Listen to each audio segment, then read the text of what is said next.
Perfect. She's going to need this at home.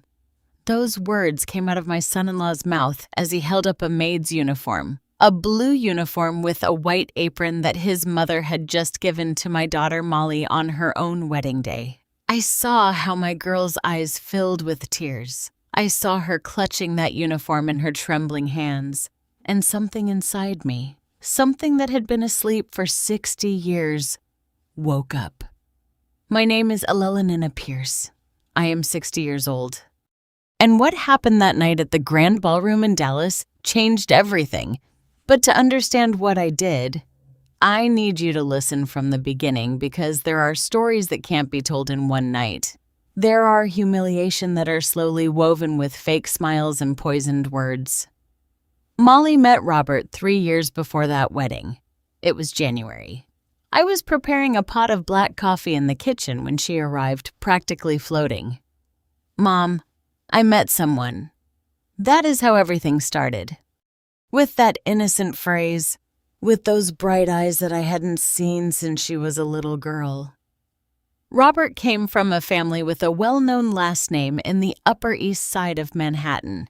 His mother, Constance Harrington, Mendy's widow, had been the queen of her small kingdom her entire life, a woman who measured people by the size of their houses and the sparkle of their jewelry. The first time I met her was in a coffee shop in Midtown. She arrived 30 minutes late. "Oh, please excuse me." "Elelina," she said without looking me in the eye. "My driver got the address mixed up. She never called me by my first name again." From that day on, I was simply Molly's mom, as if I didn't have my own identity. My daughter was so in love that she didn't see the signs, or maybe she saw them and preferred to ignore them. "Mom, Robert is different. She told me he respects me, he loves me, and I wanted to believe her. God knows I wanted to believe her." The months went by. Robert was polite to me, well-mannered, but there was something in the way he smiled when his mother spoke, as if they shared a secret joke that the rest of the world didn't understand. One day, 6 months before the wedding, Molly came home quieter than usual. She sat down at the kitchen table where we had always solved life's problems. "Mrs. Harrington says I need to learn to cook better," she murmured without lifting her gaze. "She says her family has a standard." I felt something cold go down my back. "And what did Robert say?" He laughed. "Mom, he said his mother was right." That night, I couldn't sleep. I lay there staring at the ceiling, thinking about all the times I had allowed others to make me feel small, all the times I had kept quiet just to keep the peace. And I swore to myself that my daughter would not inherit my silence. But Molly was determined to get married, and I started making plans that no one imagined. I hired a lawyer, a good lawyer. I asked him for absolute discretion. "I want to buy a house," I told him. "In my daughter's name? Only in her name." He looked at me over his glasses. "Are you sure, Mrs. Pierce? It's a major decision." I have never been more sure of anything in my life. For months I worked double shifts. I sold the jewelry my mother had inherited. I sold the car that I liked so much. Every dollar I earned, I saved with one single purpose. Molly knew nothing. Nobody knew anything. The wedding day arrived. The ballroom was decorated with white roses and blue hydrangeas, all paid for by the Harrington Mendez family, of course. They made sure all the guests knew it. The ceremony was beautiful. My girl looked radiant in her lace dress. I cried the way every mother cries who sees her daughter walk toward an uncertain future. Then came the reception, the toasts, the fake laughter, the superior looks from Mrs. Harrington and her circle of friends. And then came the moment for gifts. Mrs. Harrington got up from her table. She carried a box wrapped in gold paper. She walked over to where Molly was with that smile that I had already learned to recognize, that smile that didn't reach her eyes. "My dear Molly," she said in a loud voice so everyone could hear, "I want to give you something very special, something practical." She opened the box slowly, deliberately, and took out a maid's uniform, navy blue, with a white apron with the name Molly embroidered on the chest. The ballroom fell silent. "So, you're presentable when you do the housework," Mrs. Harrington continued. "A wife must know her place." Mrs. Harrington's friends laughed discreetly behind their napkins. Robert came closer, took the uniform in his hands, and with that smile that I already hated, he said, "Perfect, Mom. She's gonna need this at home." I saw how tears ran down my daughter's face. I saw how she tried to smile to keep her composure, not to make a scene. And at that moment, everything became clear. I got up from my chair slowly. My hands were trembling, but my voice came out firm, clear. "What an interesting gift, Mrs. Harrington," I said, walking towards them. "Now allow me to give my daughter mine." I took a small box out of my purse lined with blue velvet. "Open it, my love," I told Molly. She looked at me with those eyes full of tears and confusion. She opened the box with trembling hands. Inside were 2 carefully folded documents. She unfolded them, and when she read what they said, "Sometimes we trust too much the wrong people. Have you also been disappointed by someone you loved? Tell me your story in the comments. I want to read you." Molly held those papers in her hands as if they were made of glass. Her eyes scanned the lines again and again, trying to understand what she was seeing. "Mom, what is this?" "Read it out loud, my love." "No," I told her. My voice came out calmer than I felt inside. She swallowed. The tears continued to fall, but now for a different reason. "Ranty deed," she began to read in a trembling voice. "Property located at Magnolia Street, number 43 Beverly Hills neighborhood. Owner Molly Sophia Pierce Adams." The silence in the ballroom was so dense it could be cut with a knife. Mrs. Harrington had lost all composure. Her face, always so carefully made up, had turned pale and then red. Very red. "What does this mean?" Robert asked. He wasn't smiling anymore. "It means," I said, looking him directly in the eyes, "that my daughter has her own roof, her own house in her name. Only in her name." Molly kept reading the second document. Her lips moved in silence.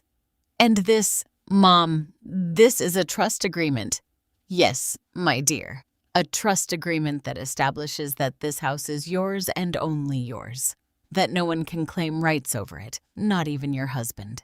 I need you to understand something. I am not a rich woman. I never have been. I have been working since I was 16 years old. First in my uncle's stationery store, then at the neighborhood high school as a secretary, and later as an administrator. Every dollar I have earned in my life, I have sweated for. I have worked for it with my own hands. But there are things that money can't buy. Dignity, for example. Respect. The certainty that your daughter will not depend on anyone to have a place to sleep. The house I bought was not a mansion. It was a simple 3-bedroom house with a small yard and a fountain in the patio, but it was hers. Completely hers. "I don't understand," Robert said. His voice had changed. He was no longer the polite, well-mannered son-in-law. He was a man who had just realized that something was not going according to his plans. "Why would you do something like this? Don't you trust me?" I approached him, very slowly. I looked at him as only a mother can look at the man who is about to hurt her daughter. "It's not about trust, Robert. It's about my daughter never having to wear that uniform your mother gave her. It's about if one day she decides that she no longer wants to be in a place where she is humiliated, she has somewhere to go." Mrs. Harrington finally found her voice. "This is an insult to our family." Her sharp voice echoed in the ballroom. Some people started murmuring. "You're implying that my son won't take good care of his wife." "I'm not implying anything, Mrs. Harrington. I'm just making sure my daughter has options." The guests began talking among themselves, some with approval, others scandalized. Robert's cousin, the one who had always been kind to me, gave me a small nod from his table. Robert's father, Mr. William, who had been quiet all night, rose heavily from his chair. He was an older man, 72 years old, with that air of authority that comes from years of commanding a company. "Elenina," he said, approaching me.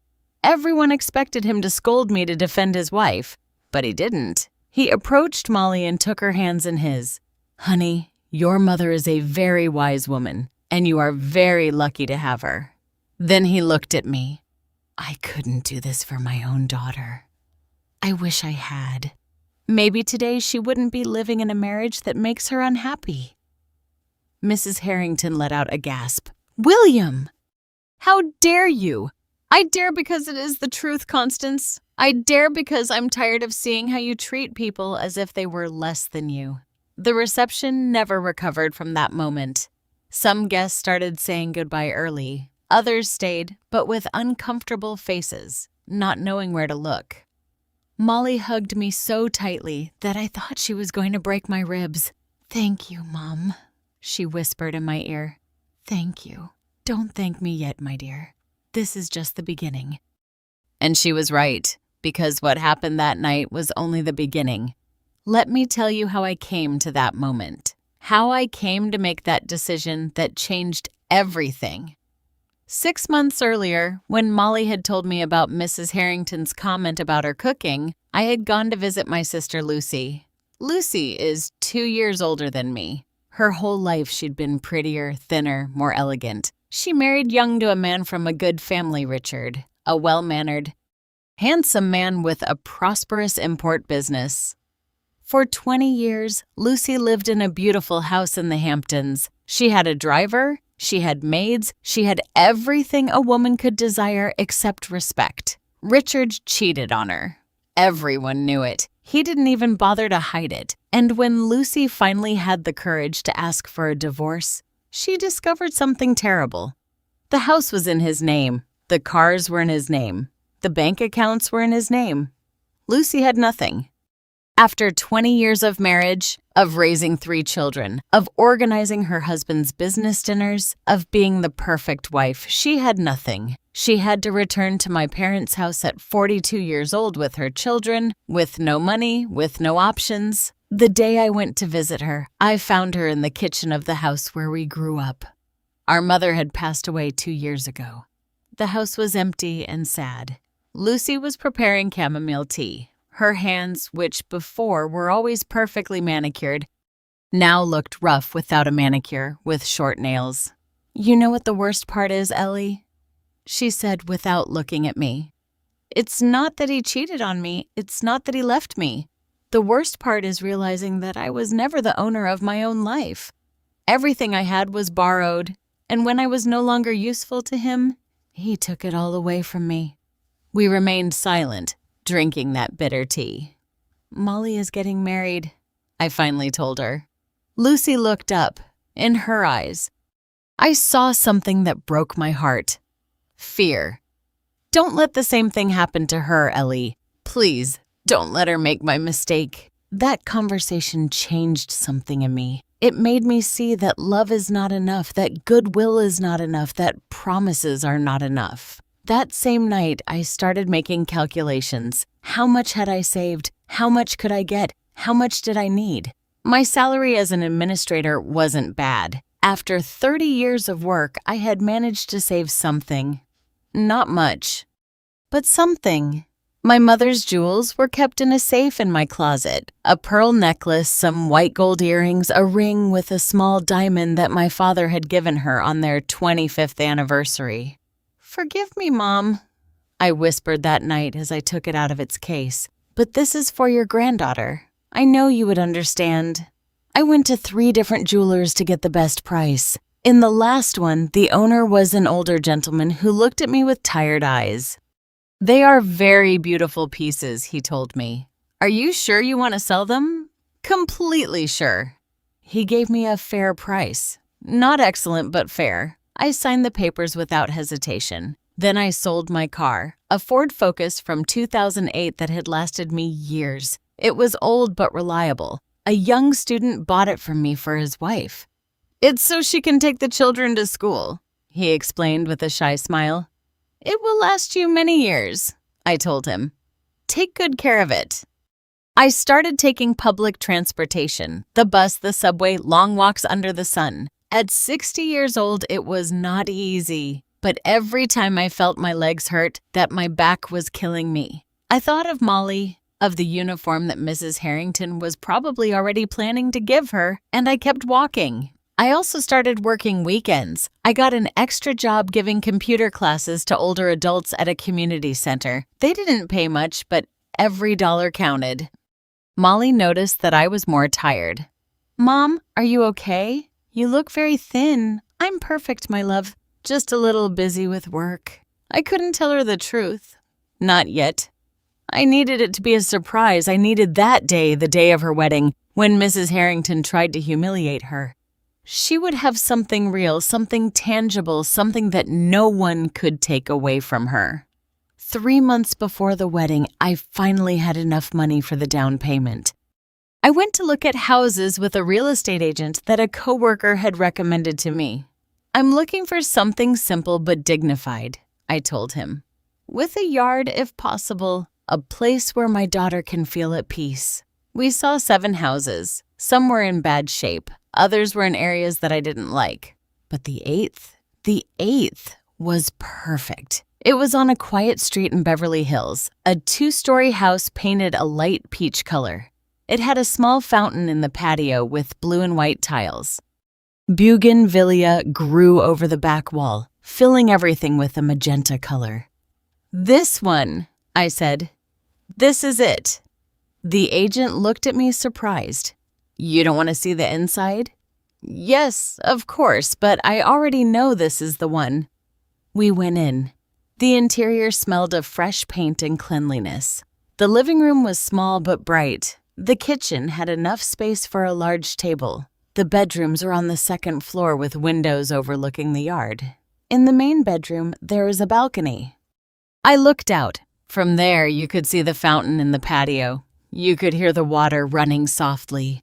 I closed my eyes and imagined Molly sitting there in the mornings, drinking coffee, listening to the water in peace. "I'll take it," I said. The legal process was complicated. The lawyer, Mr. Davis, was a meticulous man. "Mrs. Pierce, I need you to understand something very important.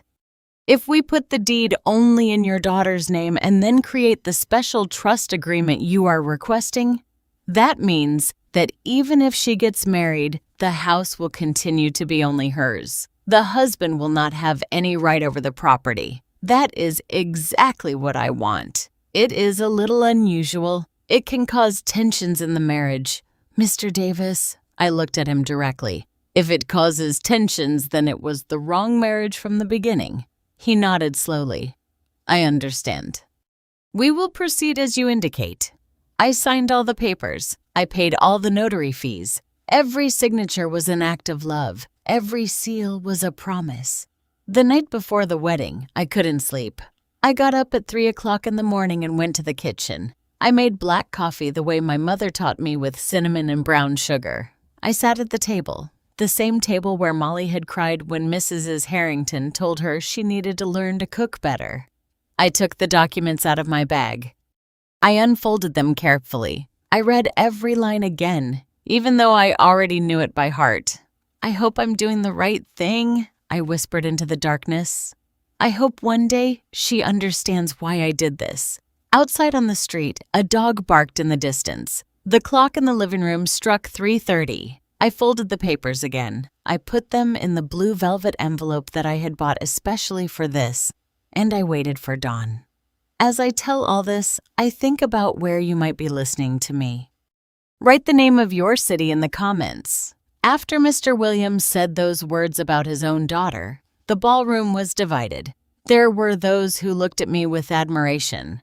Other people, especially Mrs. Harrington's friends, threw looks of contempt at me.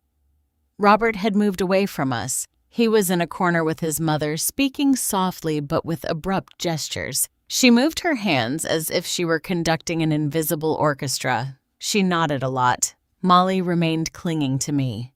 I could feel her trembling. I don't know if it was from joy or fear, maybe both. "Mom, I don't know what to say." "Don't say anything, my dear. Just promise me that you will never forget that you have that place, that you will always, always have a roof that is yours." She nodded against my shoulder. Her tears wet the fabric of my wine-colored dress. The band started playing again, trying to recover the festive atmosphere, but it was useless. The damage was already done, or rather, the protection was already in place. Uncle Arthur, my late husband's brother, approached us. He was a man of almost 70 years, with a white mustache and eyes that always seemed to be smiling. "Eleanina," he said in a low voice, "what you did there, your husband would be very proud." My husband, Charles, he had been dead for 8 years. A sudden heart attack while waiting for the bus to go to work. He was only 52 years old. We never had much. He worked in a hardware store. I worked at the school. But we were happy. He respected me. He valued me. He never made me feel less. "Thank you, Uncle," I said with a broken voice. When Charles died, I thought I would never be able to move forward. Molly was 17 years old. She was still in high school. Suddenly, I found myself alone with a daughter to support, with bills to pay, with an uncertain future. But I kept going because that's what women do. We keep going even when the world is collapsing. And now 8 years later, I was here seeing my daughter get married, protecting her in the only way I knew how. Robert finally returned. His face had completely changed. He was no longer the loving groom. He was a stranger in a tie. "Molly, we need to talk." "Not now, Robert. It's our wedding. Precisely because of that, we need to talk. My mother just gave me the best gift anyone could give me." Molly interrupted him, and in her voice there was something new, something I had never heard before. Firmness. Robert clenched his jaw. For a moment, I thought he was going to explode, but he didn't. Instead, he forced a smile. "All right, we'll talk later." He walked away again, this time toward the bar. He ordered a whiskey, then another. Mr. William approached me as I watched Robert drink. "My son is not used to things not going the way he expects. I know his mother raised him that way, believing that the world owes him something, that people are tools for his comfort." I looked at the old man. His eyes were tired. "Why did you stay with her all these years, Mr. William?" He sighed deeply. "Out of cowardice, Eleanina. Out of pure and simple cowardice. And because when you are 60 years old and have a life built up, getting a divorce seems harder than enduring. But not a day goes by that I don't regret it." He was silent for a moment. Then he added, "Don't let your daughter make my mistake. If that boy doesn't treat her well, if he makes her feel small, if he mistreats her in any way, you already made sure she has somewhere to come back to." "I know, and I will be watching. You have my word." That was one of the saddest conversations of my life, seeing an older man admitting that he wasted decades in a loveless marriage. The party ended close to midnight, much earlier than planned. The newlyweds were supposed to leave that same night for Hawaii, a week at an all-inclusive resort. I helped Molly change out of her wedding dress into her travel clothes. It was a simple white dress with embroidered flowers. "Mom," she said as I zipped her up, "how did you know? How did you know I needed this? I told her about Lucy, about how my sister had lost everything, about how I had promised that the same thing would not happen to my daughter. Aunt Lucy never told me that. Aunt Lucy is ashamed. She shouldn't be, but she is. That's how the women of our generation are. We were taught that the failure of a marriage is the wife's fault, that if a man leaves, it's because we weren't enough. That's horrible, Mom. I know, my dear. That's why I want you to be different, to never accept being treated as less, to never completely depend on anyone." We hugged. I cried again. It seemed like I wouldn't stop crying that night. When we went downstairs, Robert was already waiting by the car, a black BMW that his father had given him. Mrs. Harrington approached to say goodbye. She had already recovered her composure. She was perfectly coiffed, perfectly made up, perfectly furious. "Molly, honey," she said in a sweet voice that fooled no one, I hope you enjoy your honeymoon. When you return, we need to talk about arrangements, about where you are going to live. We already have somewhere to live, mother-in-law, Molly replied. Her voice sounded surer now. I have a house that your mother bought to control you, a house that my mother bought to protect me. There is a difference. Mrs. Harrington pursed her lips into a thin line. Then she turned to me. You are a very clever woman, Nina. Very clever. But this is not going to end here.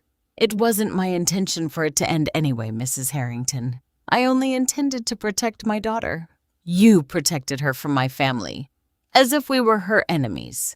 I didn't protect her from your family. I protected her from vulnerability. There is a difference. We looked at each other for a long time. Two women of similar generations, two mothers, but with completely opposite views of the world. Robert honked the horn. He was impatient to leave. Molly hugged me one last time. I love you, Mom. Thank you. I love you too, my dear. Call me when you arrive. I watched the black BMW drive away. The cans tied to the bumper rattled against the pavement. Inside, I could see Robert saying something to Molly. She was looking out the window. I stood at the entrance of the ballroom until the car's lights disappeared completely. You did the right thing, Uncle Arthur told me, placing a hand on my shoulder. I hope so. You did. You'll see. That night, I returned alone to my apartment, a small 2-bedroom apartment in Queens. The walls were full of photographs of Molly as a baby, as a child, as a teenager at her college graduation, and now married. I sat on the sofa with a cup of herbal tea. I couldn't sleep. I kept thinking about everything that had happened, about Robert's face when he saw the documents, about Mrs. Harrington's words, about the new firmness in my daughter's voice. At 2:00 in the morning, my phone rang. It was Molly. Mom, we arrived at the hotel. How was the flight? Silence on the other end. Then Robert is angry. He hasn't spoken to me since we left the ballroom. I felt my heart clench. And how are you? I don't know, Mom. I'm confused. I should be happy. It's my honeymoon. But he's punishing you with silence. Yes. I took a deep breath before speaking. My dear, listen to me closely. If a man punishes you with silence, with emotional abuse, with making you feel guilty for protecting yourself, that man does not love you. He wants to control you. And those are two very different things. Mom, we just got married. I knew. And maybe Robert is just processing everything. Maybe tomorrow he'll wake up and everything will be better. But if not, if in these next few days he treats you badly, if he makes you feel like you did something wrong by accepting my gift, then you know who he really is. I heard her crying on the other end. I'm scared, Mom. I know, my love. But you are no longer unprotected. Remember that. You have a house. You have options. You have a way out. We talked a few more minutes, then she hung up because Robert had come out of the shower. I couldn't sleep all night. The next few days were torture. Molly called me every day, but the calls were brief, tense. I could hear in her voice that something wasn't right. How is everything going? I would ask her, Fine, Mom, everything is fine. But I knew it wasn't true. On the 5th day of our honeymoon, she called me, crying. Mom, I need to tell you something. Tell me, my dear. Last night, Robert and I had a horrible argument. He told me that the gift you gave me was manipulation, that you are turning me against him, that no true wife needs to have property in her name because she should trust her husband. I squeezed the phone so hard that my knuckles turned white. And what did you tell him? I told him that wasn't true, that you were just protecting me. And then he told me that if I didn't sell the house and put the money in a joint account with him, it was because I didn't trust him. That if I didn't trust him, then why did we get married? Nina, he spent the whole night not talking to me. Mom. He slept on the sweet sofa. This morning we packed in silence. The flight back is tomorrow. And I don't know what to do. My love, listen to me.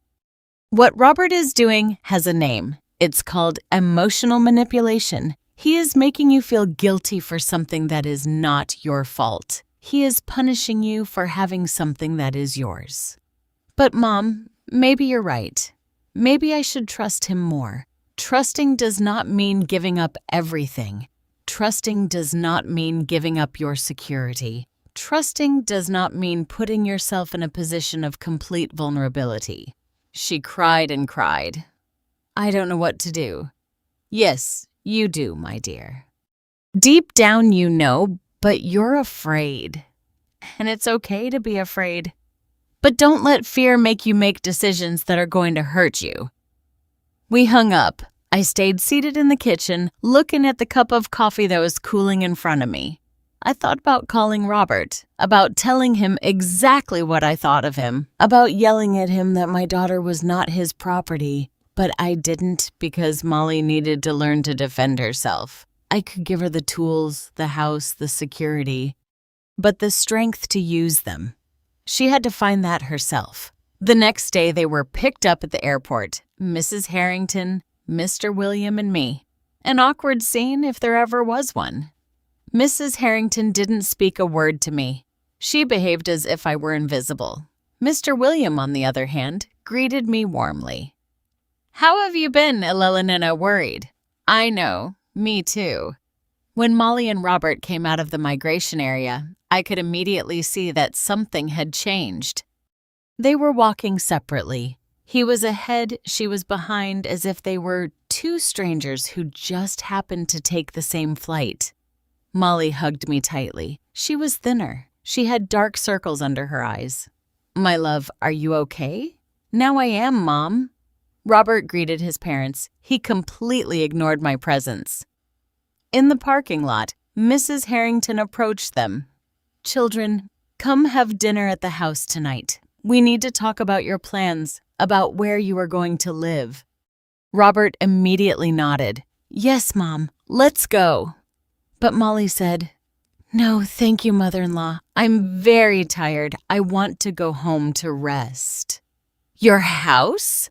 Mrs. Harrington asked with venom in her voice. Are you referring to the house your mother bought to control you? And then Molly did something I will never forget. She straightened up. She lifted her chin. She looked her mother-in-law directly in the eyes, and she said, I am referring to my house, the house that is in my name. The house where my husband and I are going to live. And if he has a problem with that, then we have bigger problems than deciding where to have dinner. The silence that followed was absolute. Robert looked at her with wide eyes. Mr. Williams smiled slightly. Mrs. Harrington turned red as a tomato. And I felt like I could breathe for the first time in days.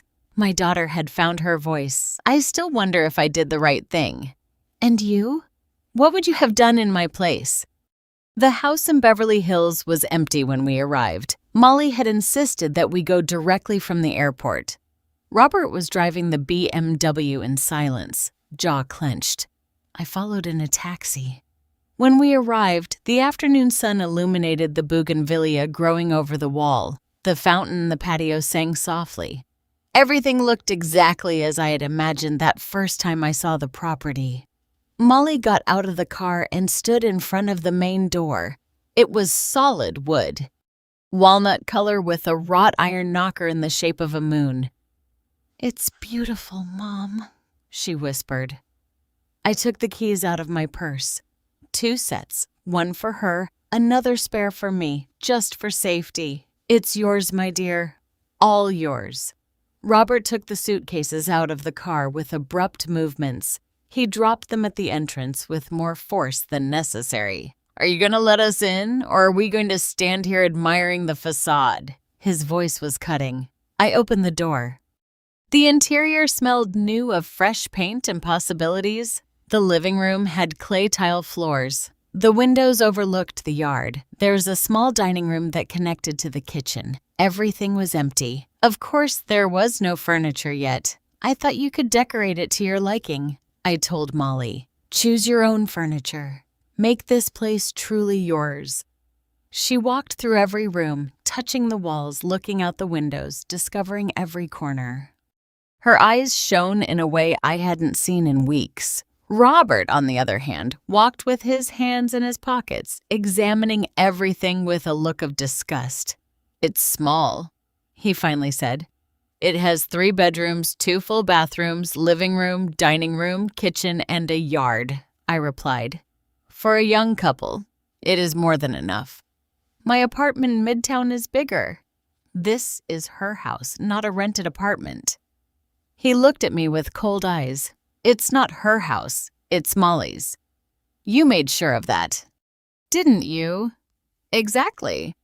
We went up to the 2nd floor. The main bedroom had that balcony that I had liked so much. From there you could see the fountain surrounded by ferns and small white flowers that I myself had planted a week before the wedding. Molly went out onto the balcony. The wind moved her hair. For a moment, she looked like a little girl again. My girl. "Mom, this is perfect." Robert entered the bedroom, looked around, and let out a dry laugh. "Perfect? It doesn't even have enough closet space for all my clothes. You can put an additional closet in," I suggested, "or use one of the other bedrooms as a dressing room. Or we could sell this house and buy something better, something that belongs to both of us." The silence that followed was heavy. Molly turned from the balcony. "We are not going to sell the house, Robert." "Why not, if you really trusted me?" "This has nothing to do with trust." She interrupted him. Her voice was firm but tired. "It has to do with the fact that this is the first thing in my life that is completely mine. Can you understand that? What I understand is that your mother manipulated both of us. My mother protected me. Why is it so hard for you to see the difference?" I cleared my throat. "I think it's better if I leave you alone. You have a lot to talk about." I quickly went down the stairs. I could hear their voices getting louder. I didn't want to be there. They needed to resolve this between themselves. Before leaving, I left the 2nd set of keys on the kitchen sink, and I also left an envelope. Inside were $5,000. It wasn't much, but it was something for them to start buying the basics. Furniture, kitchen utensils, curtains. The taxi was waiting for me outside. The driver was leaning against the car, smoking a cigarette. "Everything okay, Mom?" "Everything's fine," I lied. During the drive back to my apartment, I wondered if I had done the right thing, if maybe Mrs. Harrington was right, if perhaps my gift had been a form of manipulation. But then I thought of Lucy, about how she had lost everything, about how she had returned to our parents' house with nothing, without options, without dignity, and I knew I had done the right thing. The next few days were strange. Molly called me infrequently. When she did, her voice sounded muted. "How are things going?" "Fine. Mom, have you bought furniture yet?" "Some. Robert insists that everything be a certain brand. He says he can't live with common furniture. And what do you think? I think we don't have the money for designer furniture." But he doesn't want to listen. One Friday afternoon, 2 weeks after they returned from the honeymoon, I went to visit them without calling ahead again. I brought a large pot of mac and cheese that I had made the day before. I also brought freshly baked biscuits from a bakery near my house. I rang the doorbell several times before Molly opened it. I was scared when I saw her. Her hair was pulled back in a sloppy ponytail. She was wearing sweatpants and an old t-shirt, but what alarmed me the most were her eyes. They were red and swollen. "My dear, what happened?" "Nothing, Mom. I'm just tired. Don't lie to me." She looked behind her into the house and then lowered her voice. "Robert is not here. He went to his parents' house." "And why didn't you go?" "Because they don't invite me anymore. Mrs. Harrington says that as long as I live in this house, I'm not welcome in hers." I felt rage rise up my throat like bile. That woman. "It's okay, Mom. Really, I prefer not to go.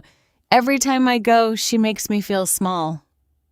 We went into the house. There was some furniture already. A gray sofa in the living room, a glass coffee table. In the dining room, a light wood table with 4 chairs. Everything looked very impersonal, like a furniture showroom without photographs, without color, without life. "Where are your things?" I asked. "Your books, your plants, those embroidered pillows you liked so much. Robert says they don't go with the style of the house." Robert says. I repeated the words bitterly. "And what do you say?" She sat on the sofa and hugged her knees. "I don't know what to say, Mom. Every time I suggest something, he rejects it. He says I have no taste, that he knows better because he grew up surrounded by beautiful things." I sat next to her and hugged her. "My love, this is your house, yours, not his. If you want to fill it with embroidered pillows and plants and photographs in colorful frames, it's your decision. But we live together. I have to consider what he wants. Considering does not mean completely canceling yourself out. Considering means reaching agreements. It means that sometimes things are the way you want and sometimes the way he wants, not that it is always the way he wants." We heated the mac and cheese in the kitchen. The kitchen at least looked more used. There were pots and pans, spices in an organizer, a container with wooden spoons. "At least here he lets me do what I want," Molly said with a sad smile. "He says the kitchen is my territory." How generous of him. I couldn't help the sarcasm. We ate together at the dining room table. The mac and cheese was good as always, the biscuits hot and soft. "I miss you, Mom," she said suddenly. "I miss living with you. I miss our talks in the kitchen. I miss you braiding my hair before bed." "I miss you too, my dear. But this is your life now, your marriage. You have to make it work. And if it doesn't work—" The question hung in the air between us. "Then you have options. This house, your education, your ability, you are not trapped." She nodded slowly, but I could see in her eyes that she didn't completely believe me. Robert arrived near 7 o'clock in the evening. He entered through the door with that air of owning the world that I already knew well. Elelenina. He greeted me without smiling. "I didn't know you were coming. I brought food for you all. I already ate at my parents' house." "Real food?" The implication was clear. My mac and cheese was not real food. I got up and started clearing the dishes. "Well, I'm leaving now. I'll let you rest." Molly walked me to the door. When Robert couldn't hear us, I whispered, "If you need me, no matter the time, call me." Okay, Mom." I hugged her hard, very hard. "I love you. I love you too." In the taxi ride back, I cried. I cried because my daughter was suffering and I couldn't do anything. I cried because the marriage she had been so excited about was turning into a cage. I cried because I knew things were going to get worse before they got better. The weeks passed. Molly kept calling me, but less and less often. When we spoke, it was brief. "How are you?" "Fine. How are things with Robert?" "Fine. Are you sure?" "Yes, Mom." "Don't worry." But I worried. I worried all the time.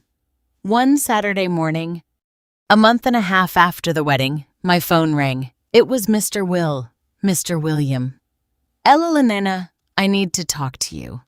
"Tell me, Mr. Willow." "William." "Not over the phone. Can we meet today?" "Me and my daughter Gloria." "Your daughter?" "Yes, the one I mentioned at the wedding, the one who is in an unhappy marriage. She wants to meet you." We agreed to meet at a coffee shop in Brooklyn. I arrived first, ordered a black coffee, and sat by the window. Mr. William arrived 10 minutes later with a woman in her 40s. She was thin, with her brown hair pulled back in a bun. She was dressed elegantly but looked tired. "Elelenina, this is my daughter Gloria." "Gloria, this is Elelenina Pierce, Molly's mom." We shook hands. Hers was cold. "Nice to meet you," she said softly. We sat down. Mr. William ordered coffee for himself and tea for his daughter. "My father told me what you did." "Gloria began about the house for your daughter." "I wish my mother had done something like that for me." I looked at Mr. William. He nodded, encouraging her to continue. Gloria took a deep breath. I have been married for 15 years to a man who mistreats me. Not physically, he has never laid a hand on me, but emotionally, he has destroyed me." Her voice cracked a little. She stopped. She took a sip of tea. "When I got married, I worked at my father's company. I was the director of marketing. I liked my job. I was good at what I did." She was excellent. Mr. William corrected. "My husband, Maurus, started saying that I didn't need to work, that he earned enough, that a wife should be at home. I left my job because I thought that would make us happy." She paused for a long time, but it didn't make us happy. He kept finding things to complain about, that the house wasn't clean enough, that the food wasn't like his mother's, that I had become boring because I no longer had anything to talk about except the home. "Gloria." I took her hand across the table. It was trembling. 3 years ago, I asked him for a divorce, and I discovered that I had nothing. The house is in his name. The cars, the bank accounts, everything. I haven't worked in 12 years. I don't have recent experience. I don't have my own savings. And your father's company? Morris convinced my mother that I shouldn't go back, that it would be uncomfortable, that it was better if I stayed home. Mr. William closed his eyes. I could see the pain on his face. "I should have defended her more," he said. "I should have confronted Constance, but I didn't. And now my daughter is trapped." "I'm not trapped," Gloria said with a thin voice. "I'm just out of options." "That's why I wanted you to talk to her," Mr. William explained, "so you could see what can happen. So your Molly doesn't end up like this." "Molly has the house," I said. "She has options." "But for how long?" Gloria asked.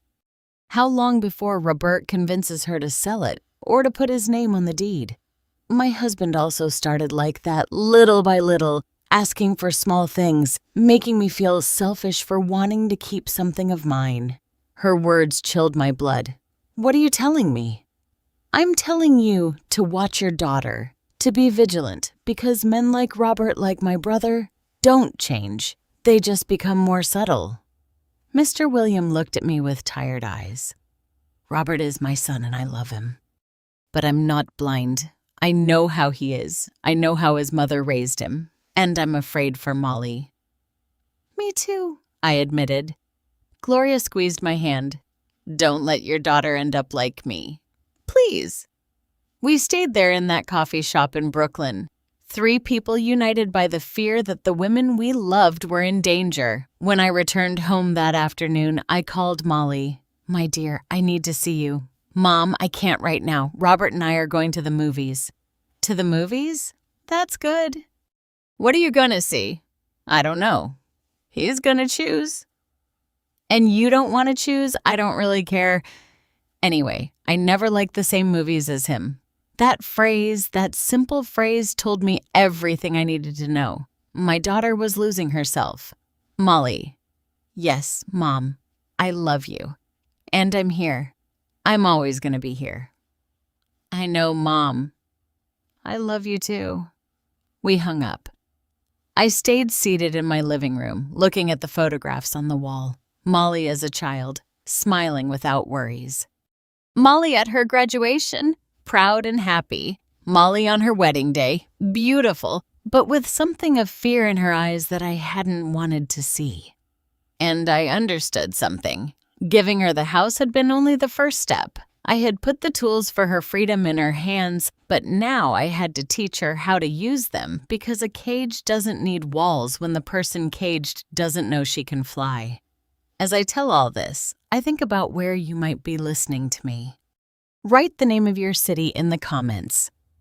3 months after the wedding, things had gotten worse in ways I hadn't anticipated. Molly had stopped dressing up like before. She no longer wore those colorful dresses that she liked so much. Now she only dressed in black, gray, or beige. Neutral colors, colors that didn't draw attention. It's just that Robert says bright colors are for young women.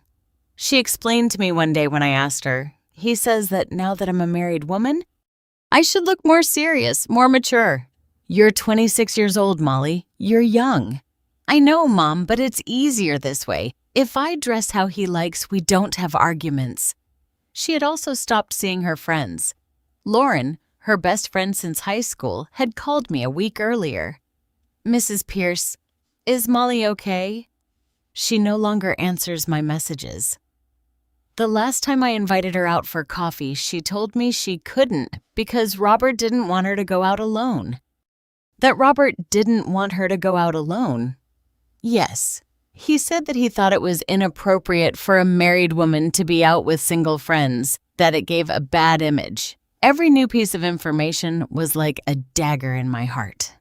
One Thursday afternoon, I decided to go visit her without calling ahead again. I needed to see with my own eyes how my daughter really was. I rang the doorbell several times. No one opened. I took out my emergency set of keys and went in. The house was in the gloom. All the curtains closed. It smelled of being shut up. "Molly." I heard a noise on the second floor. I went up quickly. I found her in the main bedroom, sitting on the floor of the balcony, hugging her knees. Her gaze was lost. "My dear, what are you doing here in the dark?" She looked at me as if she didn't recognize me for a moment. Then her eyes focused. "Mom, I didn't know you were coming. You didn't open when I rang. I didn't hear." I sat next to her on the floor. It was cold. The rainy season was starting and the sky was gray. "What's wrong, my love? And don't tell me nothing because it's not nothing." She remained silent for a long time.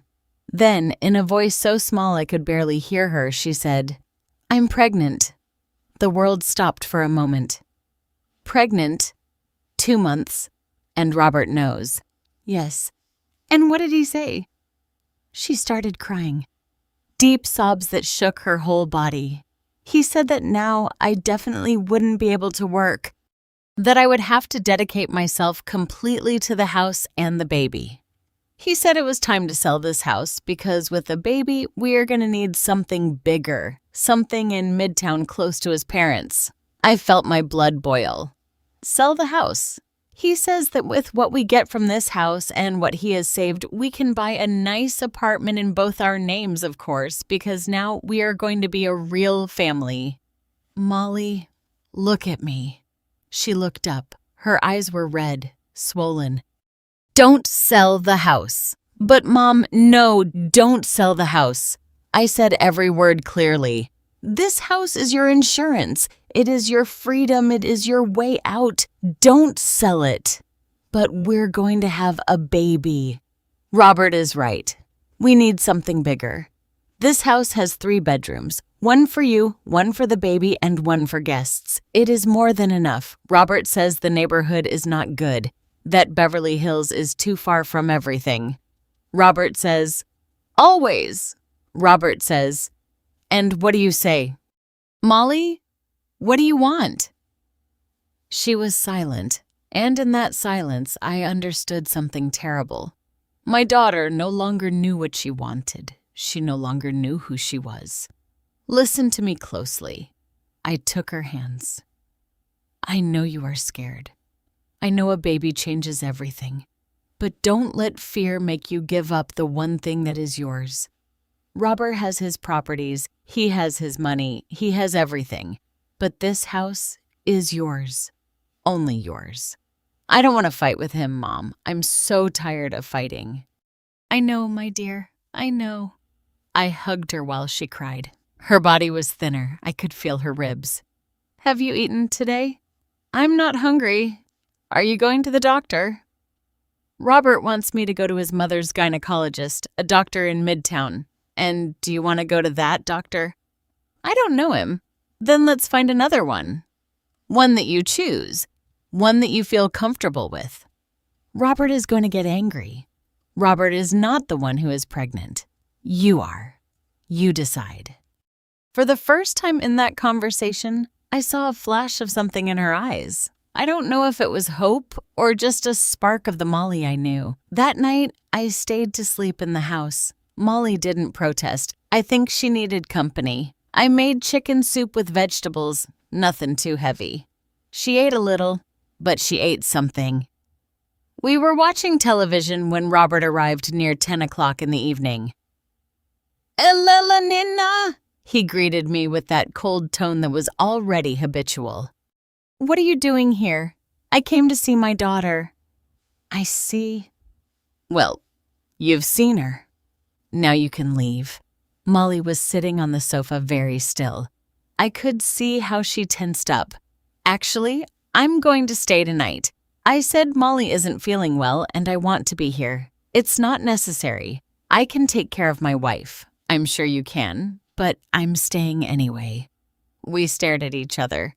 It was a battle of wills. Robert, Molly said with a trembling voice, let her stay, please. He clenched his jaw.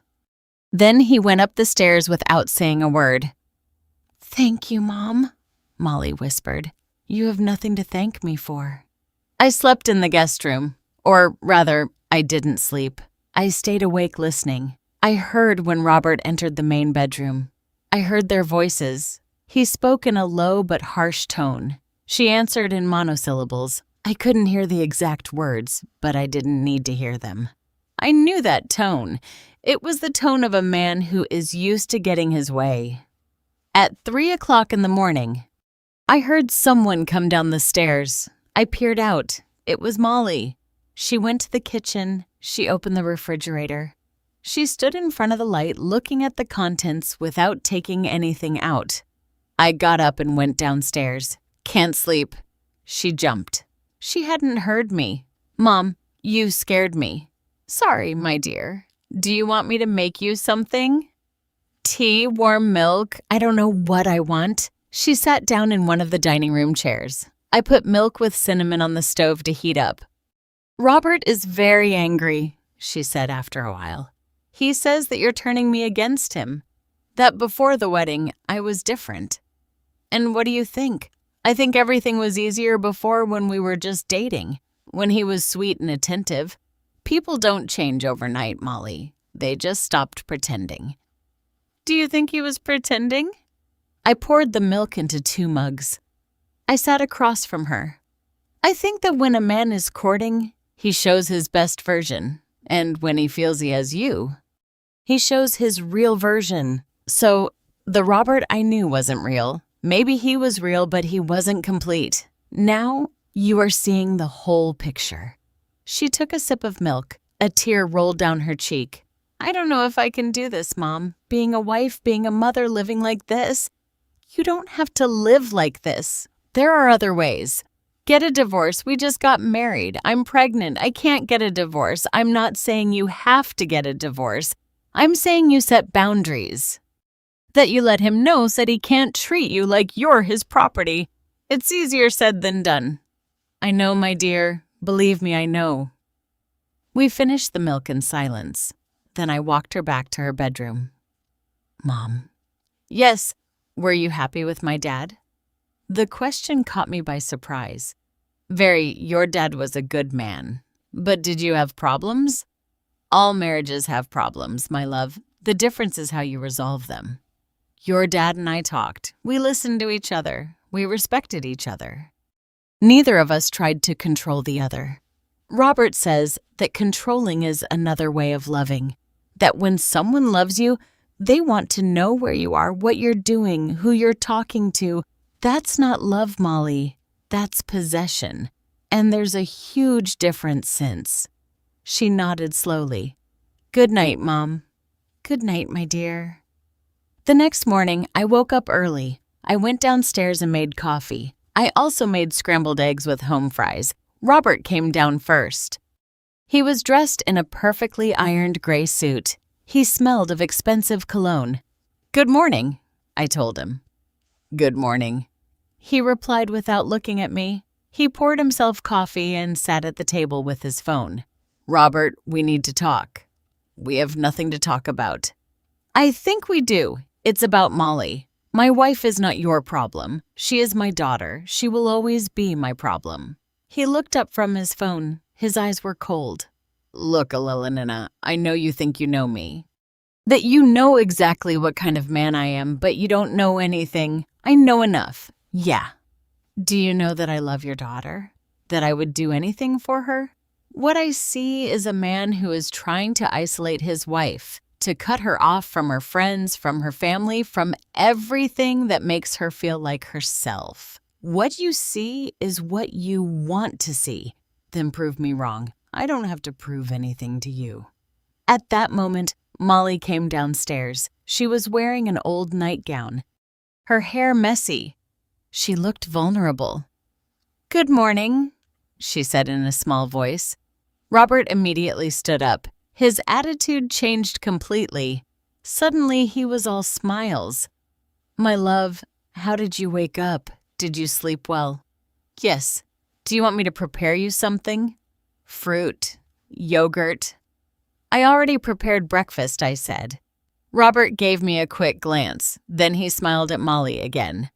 "I have to leave. Important meeting, but I'll call you later." "Okay." He gave her a kiss on the forehead. Then he left without saying goodbye to me. Molly and I ate breakfast in silence. She ate a little more than the night before. That was good. "Mom, I need to tell you something." "Tell me." "Yesterday, before you arrived, Robert gave me a surprise." "What kind of surprise?" "He spoke with a real estate agent. He already has 2 apartments on the list for us to see in Midtown, near Mrs. Harrington's house." I felt my stomach clench. "And what did you say?" I told him that I had to think about it first. He got angry. He said that any woman would be happy to move to Midtown, that only I would find reasons to complain. "Molly, listen to me. You don't have to sell this house. You don't have to do anything you don't want to do." But he already spoke with the agent. He already made plans without consulting you, plans without your consent. That tells you everything you need to know. She played with the home fries on her plate. Sometimes I think Mom Constance is right, that I am difficult, that any other woman would be more grateful. Mrs. Harrington is a bitter woman who raised a son who thinks women are objects. Don't listen to her. She is my husband's mother, the grandmother of my baby, and that doesn't make her wise or good or worthy of your respect if she doesn't respect you. After breakfast, I stayed a little longer. I helped Molly clean up.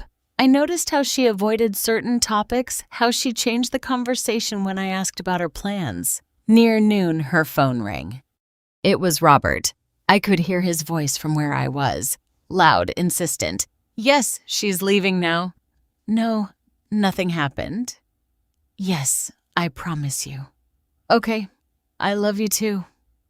He hung up and looked at me with guilty eyes. "Robert wants you to come less often. He says we need space to be a real couple. And what do you want?" "I want everyone to be happy." "That's not an answer. It's the only one I have, Mom." I said goodbye with a heavy heart. I knew things were going to get worse. I could feel it. Over the next few weeks, Molly stopped answering my calls as often. When she did, her answers were short, evasive. "I'm fine, Mom. Everything's fine. Don't worry." But I worried. I worried every minute of every day. One Saturday morning, a month and a half after the wedding, I received a call from Lauren, Molly's friend. "Mrs. Pierce, I saw Molly at the supermarket." "And how was she?" "Bad. She looked very thin, and when I tried to talk to her, Robert appeared out of nowhere. He practically dragged her away as if I were a danger." "Thank you for telling me, Lauren." "Mom, something is not right. You have to do something." "I know. I'm trying." But the truth was that I didn't know what to do. I couldn't force my daughter to leave her husband. I couldn't force her to set boundaries. I couldn't live her life for her. I could only be there waiting, ready for when she needed me, and praying that it wouldn't be too late. That night, before sleeping, I took out the house deed. I read it again, every word, every clause. The house was in Molly's name, only Molly's. Robert had no legal right over it. But legal rights don't matter when someone has convinced you that you have no right to have rights. And that was exactly what Robert was doing. Convincing my daughter that she didn't deserve to have something of her own. That being a good wife meant giving up everything. That true love was total sacrifice. I put the papers away and turned off the light. Outside, it started to rain. One of those heavy rains that announce a storm. And I, lying in my bed, thought about my daughter, about my granddaughter or grandson on the way, about the future that looked darker and darker, and I wondered if everything I had done had been for anything, or if I had only delayed the inevitable. 2 more months passed. 2 months in which I barely saw my daughter. 2 months in which every phone call was shorter than the last. 2 months in which I felt like I was losing her. Molly was already 4 months pregnant. Her belly was just starting to show. I only knew because one afternoon I managed to convince her to meet up for some shopping. "You need maternity clothes," I had told her over the phone. "Robert says it's still too soon. Robert is not the one who is pregnant. Come on, let's buy some nice things." She accepted with that tired voice that was already so familiar to me. We met at a shopping mall in the West Village. When I saw her arrive, I had to control the urge to cry. She was very thin. Her face looked gaunt. She had deep, dark circles under her eyes. Her hair, which had always been her pride, was dull and lifeless. "My love," I hugged her tightly. "Hi, Mom." We entered a maternity store. There were nice dresses, colorful, comfortable. I started pulling out options. "Look at this blue one. You would love it. And this yellow one. Imagine it with your hair down." "Mom, no. What? I can't buy colors." "Robert prefers that I wear black or gray. He says it's more elegant." "Molly, you are going to be a mother. You are not going to a funeral." "I know, but it's easier this way." Without arguments. The saleswoman looked at us with curiosity. I pretended not to notice. We ended up buying 3 dresses, all black, all lifeless like my daughter had become. We went to get something at a coffee shop in the mall. She ordered chamomile tea. I ordered coffee. "How have you been feeling?" "Nausea, dizziness." "In the beginning?" "Yes. Now better." "Have you been to the doctor?" "Yes, with the gynecologist that Mrs. Harrington recommended." "And how is he? Do you like him? Do you feel comfortable with him?" "He's professional." That word professional. Not kind, not understanding. Professional. "Does Robert go with you to the appointments?" "Sometimes when he can. He says his work is very demanding. But the job of being a husband is also demanding, especially when your wife is pregnant."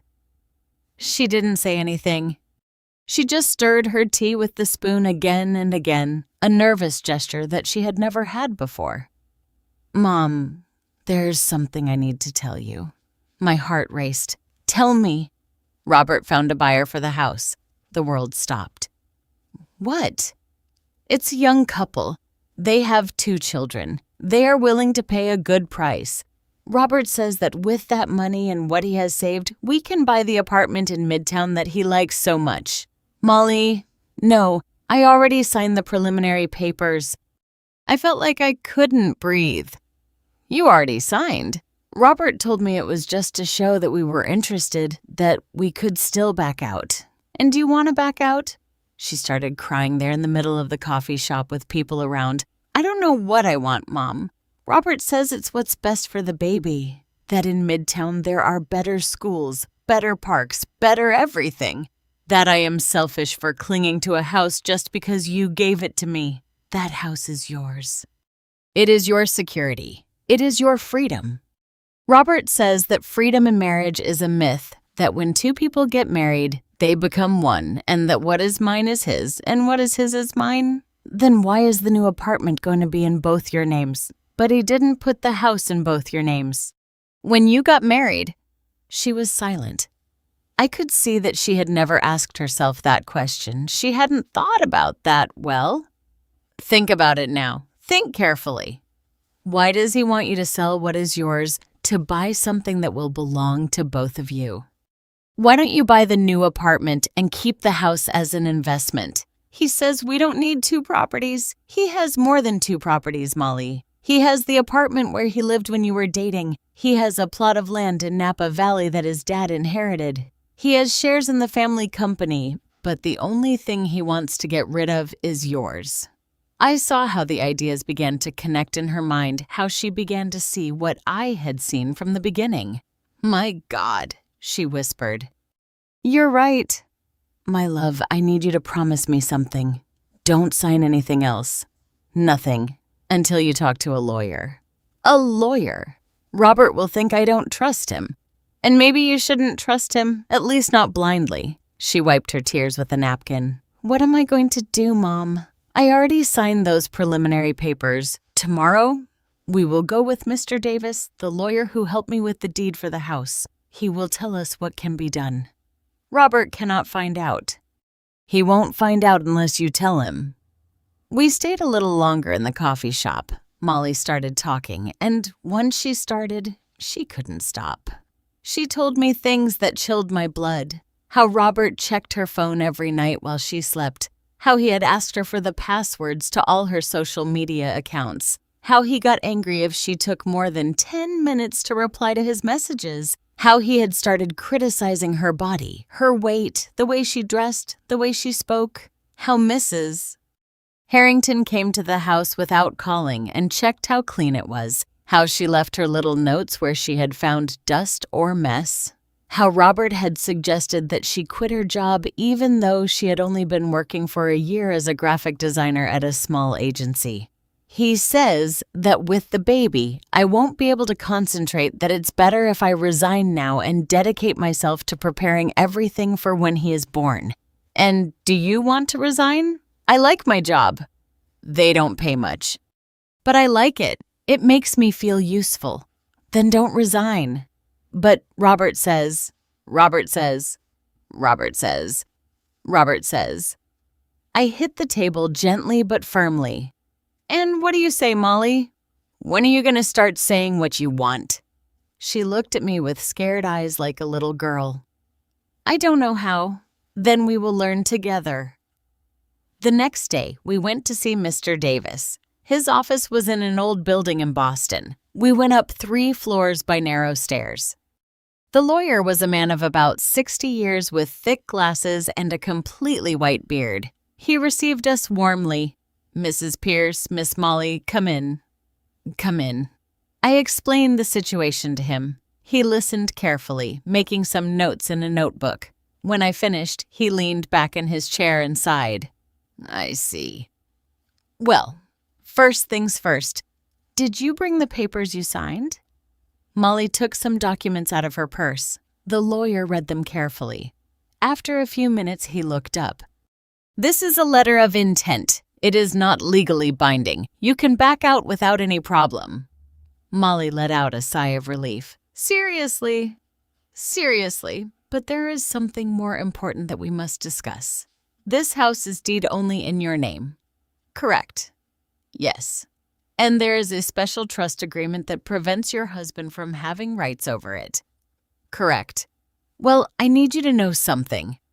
To sell that house, you need to sign in front of a notary. And the notary has the obligation to make sure that you understand what you are doing, that you are not being pressured." "And if I have already signed in front of the notary, have you already done it?" "No, not yet. Robert said we had an appointment next week." The lawyer leaned forward. "Molly, look at me. If you don't want to sell that house, no one can force you. Your husband has no legal right over it. None. Do you understand?" "But we're married." "And yet the trust agreement that your mother established is very clear. That property is yours and only yours. Robert says I'm selfish. Robert is trying to manipulate you into giving up your security." Molly started crying again. "I don't know what to do. If I don't sell the house, he's going to get so angry. I don't know what will happen." The lawyer looked at me. Then he looked at Molly. "Honey, has your husband threatened you? Has he laid a hand on you?" "No, never. He's not violent." "But are you afraid of his reaction?" She didn't answer immediately. That was already an answer. "I'm afraid that everything will get worse," she finally said. "That he'll get angry. That he'll punish me with silence. That he'll go off with his mother and leave me alone." "And would that be so bad?" the lawyer asked softly. "Being alone? I'm pregnant. I can't be alone. You wouldn't be alone, I said. You have me. You have the house. You have options. The lawyer took a business card from his desk. Look, I'm going to give you the number of a colleague of mine. She is a lawyer specializing in family law. If at any point you feel you need advice about your marriage, about custody, about anything, call her. Okay. Molly took the card with trembling hands. Thank you. We left the office with more questions than answers, but at least Molly now knew that she had rights, that she was not completely defenseless. I walked her to the bus stop back to Beverly Hills. Before she got on, I hugged her. I love you, my dear, and I'm going to be here always. I know, Mom. I love you too. I watched the bus drive away. Molly waved to me from the window, and I had a bad feeling, a feeling in my stomach that I couldn't ignore. That night at 11:30, my phone rang. It was Molly crying so hard she could barely speak. Mom, I need you to come. Please, what happened? Are you okay? Is it the baby? Robert knows. He knows we went to the lawyer. I don't know how he found out, but he knows. Where are you? In the house. He left. He said that he said horrible things, Mom. He said that I was ungrateful, that he had been so good to me and I was paying him back like this, that you had brainwashed me. I'm on my way. Don't move. Do you hear me? Don't move. Hurry, Mom, please. I hung up and ran out. I didn't even change out of my pajamas. I put on a sweater and ran down the stairs of my building, almost flying. There were no taxis on the street. I had to walk 4 blocks to a main avenue. Finally, I found one. Beverly Hills, Magnolia Street, and hurry, please. The journey was eternal. Every red light was torture. Every slow car was an unbearable obstacle. When we finally arrived, I gave the taxi driver $200 and told him to keep the change. I ran toward the house. The door was ajar. Molly! I found her sitting on the stairs, hugging her knees. She was trembling. I sat next to her and hugged her. I'm here now. It's over. It's not over, Mom. This is just beginning. She was right. This was just beginning, and the worst was yet to come. That night, I stayed with Molly. I wasn't going to leave her alone. Robert didn't return. His phone rang and rang, but she didn't answer. Let it ring, I told her. Let him calm down first. He's not going to calm down, Mom. He's furious. I've never seen him like this. What exactly happened? How did he find out? She wiped her tears with the back of her hand. I don't know. I got home around 6 o'clock. He was already here. That was strange because he usually gets home after 8 o'clock. He was sitting in the living room with the lights off, just sitting there in the dark. A chill ran down my spine. And what did he say? At first, nothing.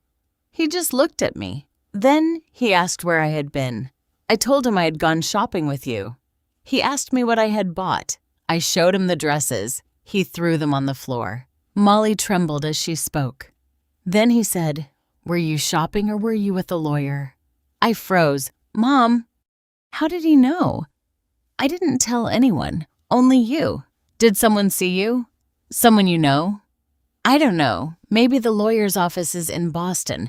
There are a lot of restaurants and coffee shops there. Someone could have seen us and told Robert. Or maybe he's following you. She looked at me with wide eyes. Do you think he would follow me? It wouldn't be the first time a jealous man has followed his wife. Robert is not jealous. He's protective, my love.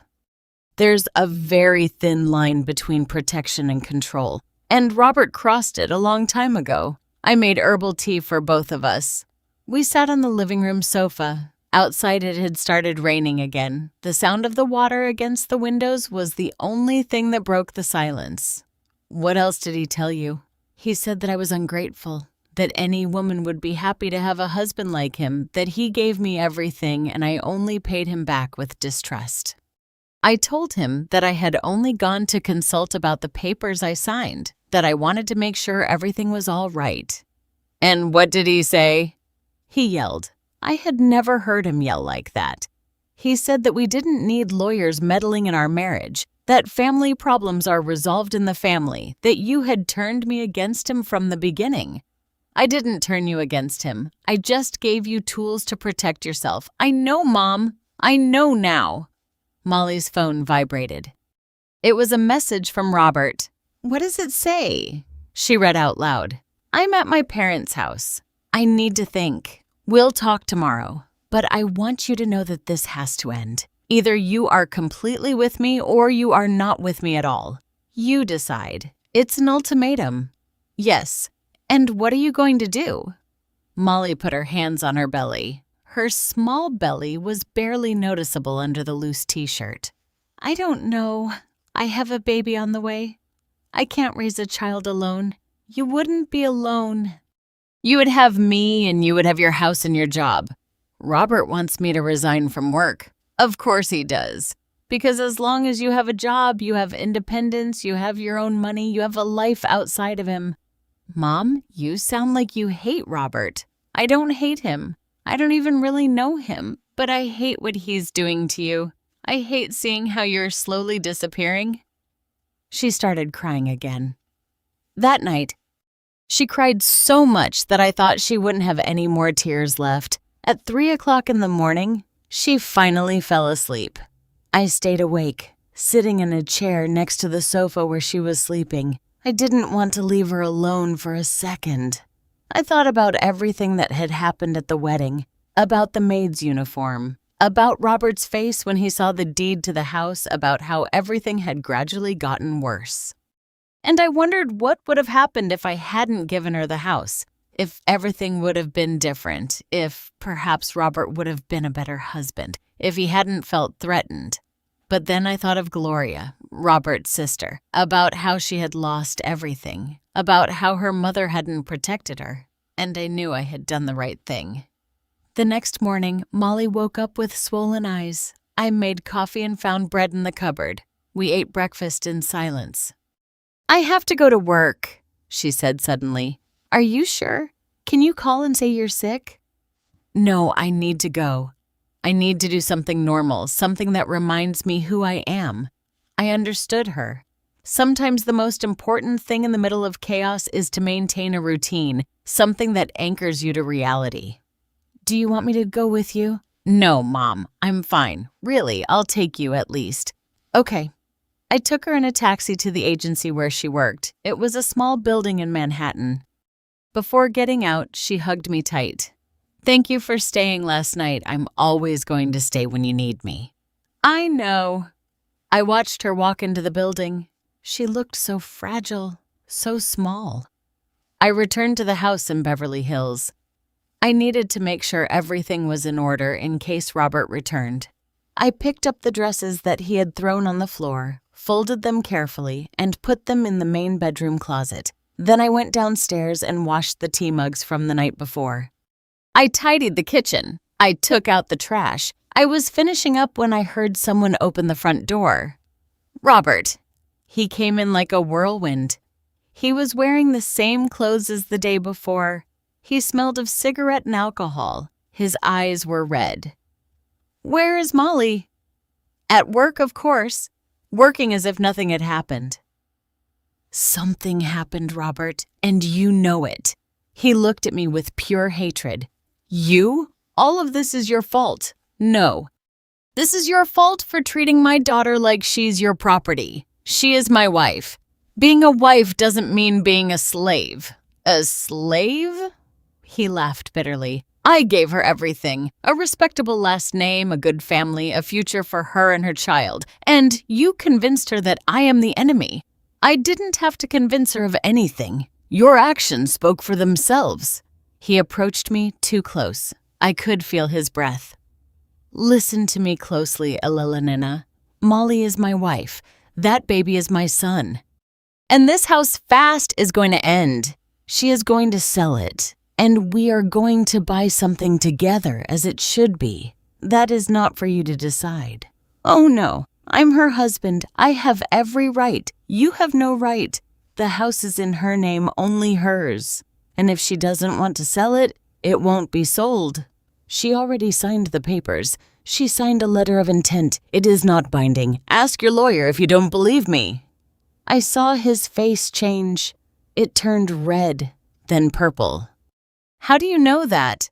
Because we went to a lawyer, a real one, who explained Molly's rights to us. He hit the wall with his fist so hard that it left a mark.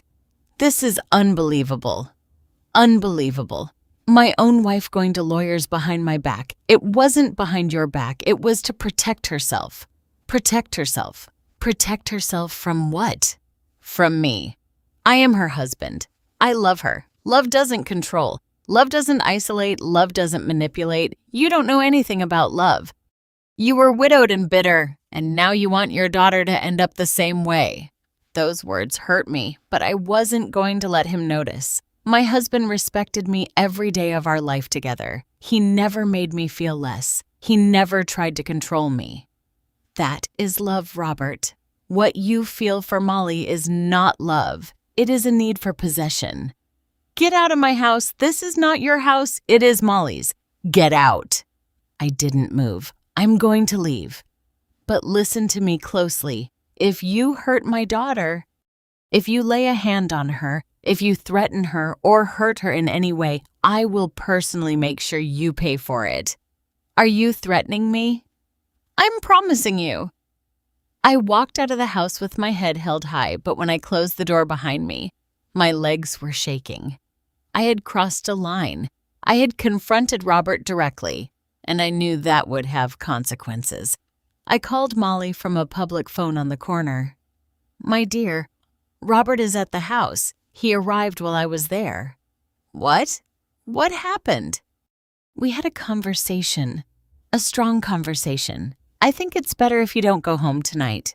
Stay with me. Mom, I have to go. It's my house. I can't run away. It's not running away. It's being smart. Let him calm down. I'm tired of waiting for him to calm down. It's always the same. He gets angry. I wait. He half calms down and then we go back to the same thing. Then what are you going to do? I'm going home and we're going to talk like adults, like a couple. Elala Nina, Mom, I love you. But I need to do this. I need to face him. At least take me with you. I can wait for you outside. No. This is between Robert and me. She hung up. I stood there in that corner, phone in hand, feeling like I had just made a terrible mistake. I shouldn't have let her go alone. The hours passed. 6 o'clock in the evening, 7-8, Molly didn't call. At 9 o'clock, I called her. She didn't answer. At 9:30, I called again. Nothing. At 10 o'clock, I took a taxi back to Beverly Hills.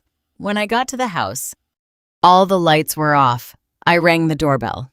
No one opened. I used my keys. Molly, Robert. The house was silent. A heavy silence. Unnatural. I went up the stairs running. The door to the main bedroom was locked. Molly, open the door.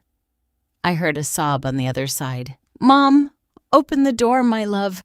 I can't. Robert took the keys. He locked me in. I felt my blood boil. Where is he? I don't know. He left an hour ago. He said he needed air, but he locked me in here with the lock on the outside. I'm gonna break the door down. No, Mom. It's very thick. You won't be able to. She was right. It was a solid wood door. I'm going to call the fire department. No, please. I've already caused enough of a scene. The neighbors will... I don't give a damn about the neighbors. We'll get you out of there, and then we'll see. I called the emergency number. I explained the situation. They told me they would send a unit. 20 minutes later, 2 firefighters arrived, young men in blue uniforms. What's the situation? My daughter is locked in that bedroom. Her husband locked her in. They looked at each other. They knew that type of situation. Is she okay? Is she not hurt? Molly, my love, are you okay? Yes, Mom, I'm fine. Just scared. We'll get her out, Mom, one of the firefighters said. It took them 10 minutes to force the door. When it finally opened, I ran inside. Molly was sitting on the floor next to the bed, hugging her knees, just like that first time I found her like that. I hugged her so tightly that I probably hurt her. "It's over. You're out." The firefighters stayed for a moment. "Miss, do you want us to call the police? What your husband did is illegal. It's false imprisonment." Molly shook her head. "No, I just want to leave here. Are you sure?" "Yes, please. I just want to leave." The firefighters left. I helped Molly pack a suitcase, clothes, important documents, her personal hygiene items. "The house papers?" I asked. "In the study, in the first drawer of the desk."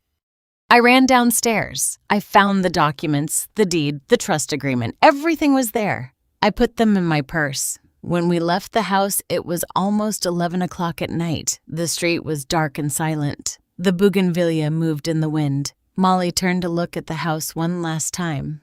"I thought I was going to be happy here." "You still can be, just not with him." "I'm pregnant, Mom. 4 months pregnant. What am I going to do?" "You are going to be a mother.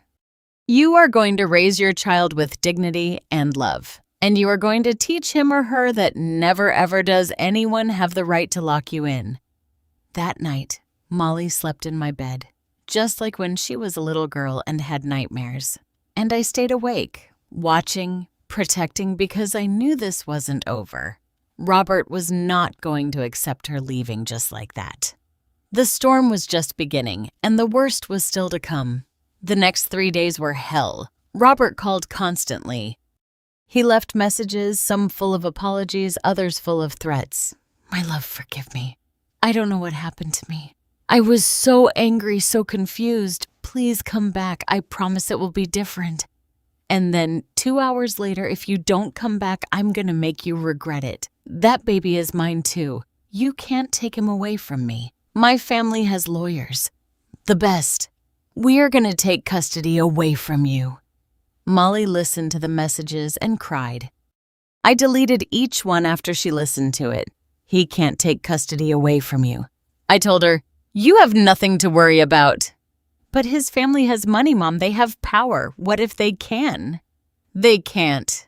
You haven't done anything wrong. He was the one who locked you in. He was the one who mistreated you." On the 4th day, Mrs. Harrington showed up at my door. She rang the doorbell at 10 o'clock in the morning. When I opened it, she was there in her designer coat and dark glasses. "I need to talk to Molly. She doesn't want to talk to anyone from your family." "I am her mother-in-law." "I have a right." "You have no right. Leave." "Elena, don't be ridiculous. This can be fixed. They're a married couple. They have a baby on the way. They just need to talk. Your son locked my daughter in with a lock as if she were a prisoner. He was upset. Men do things when they are upset. That is not an excuse, and it never will be. You are the one who has caused all this with your damn house, with your need to control Molly. I didn't lock her in. Your son did." Mrs. Harrington pursed her lips. "Robert is devastated. He's not eating. He's not sleeping. He just cries and asks for her. Then let him come and beg her forgiveness on his knees. And even then, I don't know if she should forgive him. They are husband and wife before God. God does not approve of mistreatment." She was silent for a moment. Then she took an envelope from her purse. "This is an offer from my husband."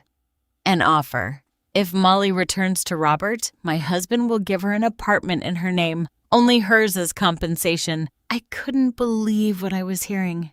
"Are you telling me you want to buy my daughter?" "It's not buying her. It's securing her future. Her future is secured. She has a house, the one I gave her. And she has her dignity, which your son almost took away from her. That house is not enough, mister. William is offering something much better. In Midtown, 3 bedrooms, 2 parking spaces. I don't care if he's offering a palace. My daughter is not going back to a man who locked her in." Mrs. Harrington put the envelope away. "This is a mistake. We are all going to regret this. The only thing I regret is not having seen what kind of family you are sooner." She left without saying more. When I closed the door, I was shaking with rage. Molly had heard everything from the living room. "An apartment in Midtown. It doesn't matter where it is. It's not worth your freedom." "But, Mom, it's a good offer." and with the baby. With the baby, you need to be safe, peaceful, not with a man who locks you in when you don't do what he wants. She sat on the sofa. She looked so tired. I don't know what to do. Yes, you do. Deep down you know. That afternoon we went with the lawyer that Mr. Davis had recommended. Her name was Sarah Thompson. She was about 40 years old and had a direct look that inspired confidence. We told her everything from the wedding to the false imprisonment. She took notes without interrupting. When we finished, she looked up. You have a very clear case of psychological violence and false imprisonment. We can proceed with a divorce lawsuit and request a restraining order. Restraining order? Molly asked. Leah, yes. So Robert can't approach you. It's for your safety and the baby's. But he's the father of my child, and he will be able to see his child, but with supervision, at least until he proves he is not a danger. Molly started crying. This got out of control. We just wanted to be happy.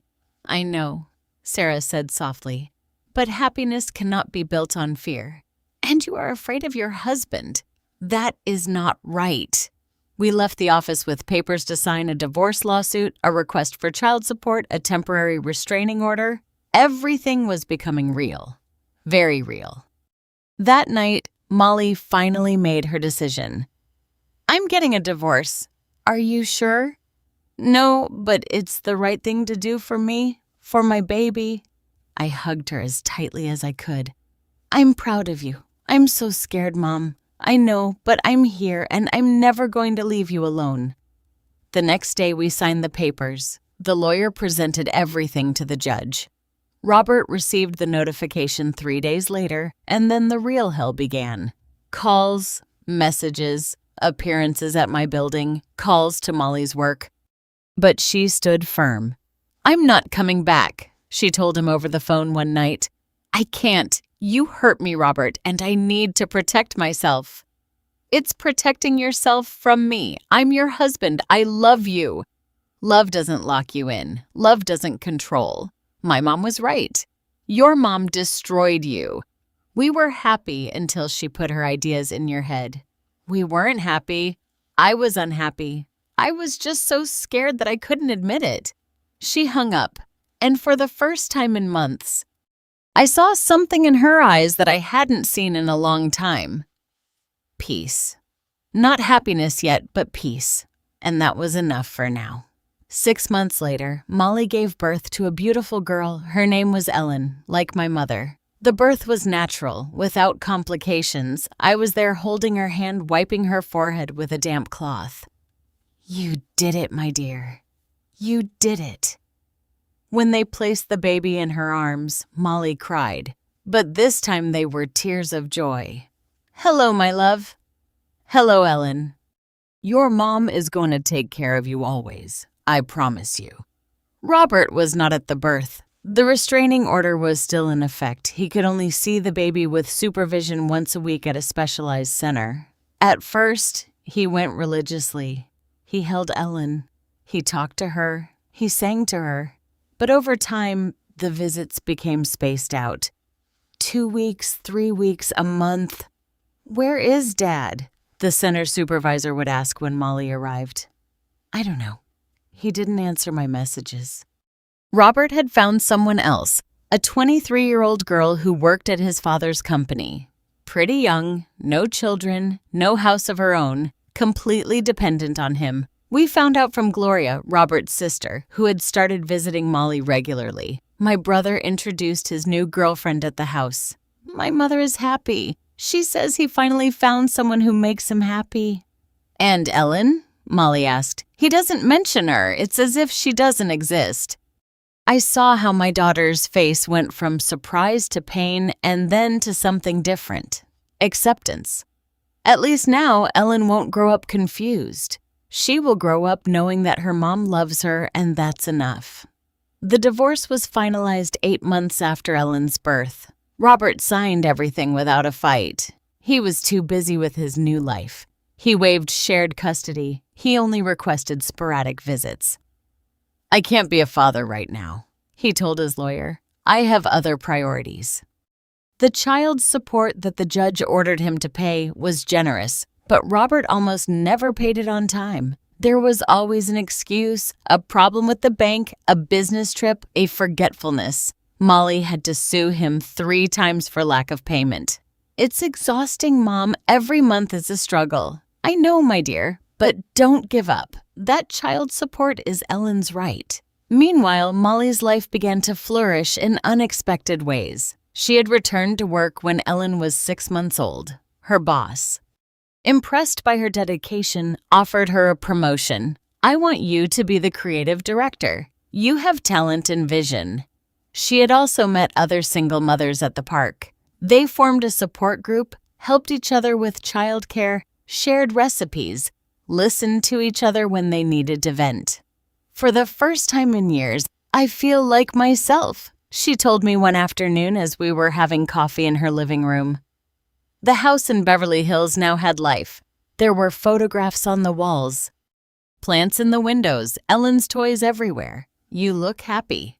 I am. Sometimes it's hard. Sometimes I get exhausted. But I'm free, Mom, and that is priceless. A year after the divorce, Gloria called me.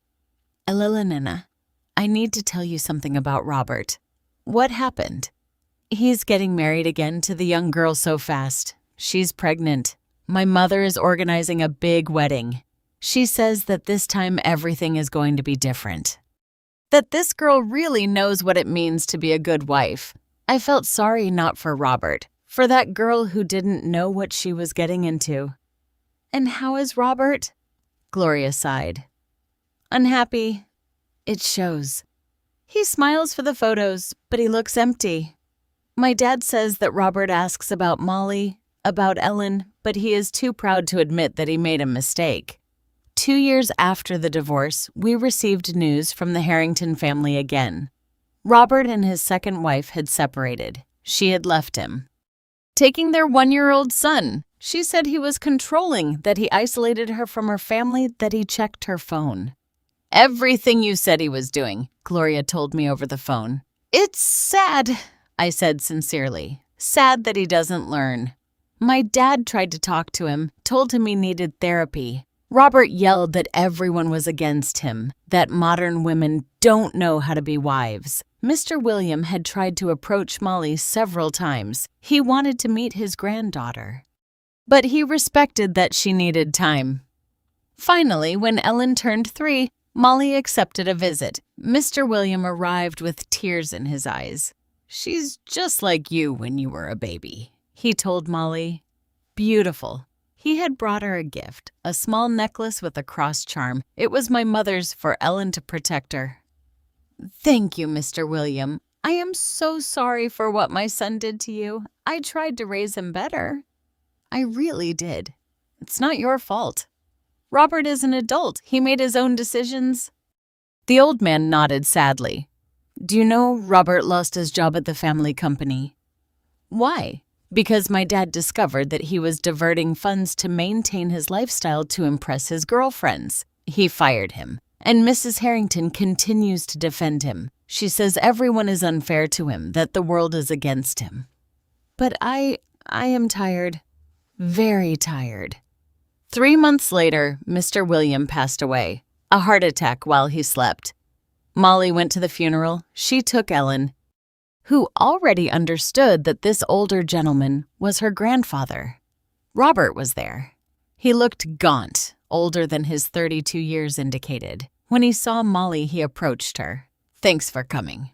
I'm sorry for your loss. He loved you very much. He always defended you. I know. Robert looked at Ellen. The girl had Molly's dark hair and his green eyes. She's beautiful. Yes. I ruined everything, didn't I? Molly didn't answer immediately. Then, in a soft but firm voice, she said, Yes. You ruined it, but I built something better from the ruins. He nodded. A tear rolled down his cheek. I'm sorry for everything. I know it was the last time they spoke. Years later, I heard that Robert was still alone. He lived in a small apartment. He worked at a company that wasn't his family's. His mother visited him often, still blaming the world for his unhappiness. And I thought about how life always collects its debts. Robert had wanted to control, he had wanted to possess. And in the end, he was left with nothing. While Molly, who had had the courage to leave, to rebuild herself, to choose her freedom, had everything. He once called me crazy when I told her not to sell the house. Years later, I saw him alone at his father's funeral with that empty look of someone who knows he lost the best thing he had. Life always collects its debts, always. Today, Ellen is 7 years old. She is a brilliant girl full of life and questions. Grandma, why doesn't my dad come to see me? It's the question that hurts me the most to hear, but Molly has learned to answer it with honesty. Because your dad is lost, my love. Sometimes adult people get lost and don't know how to find their way back. And will he find it someday? I don't know, my darling. But what I do know is that you have a lot of love from your mom, from your grandma, from all the people who love you. And it's true. Ellen is surrounded by love.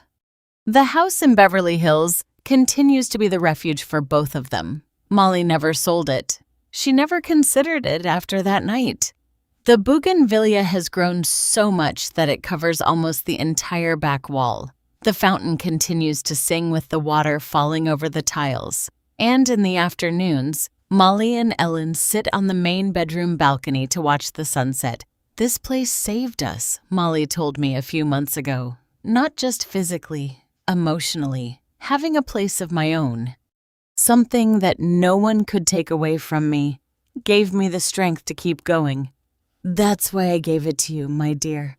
I know, and I thank you for it every day.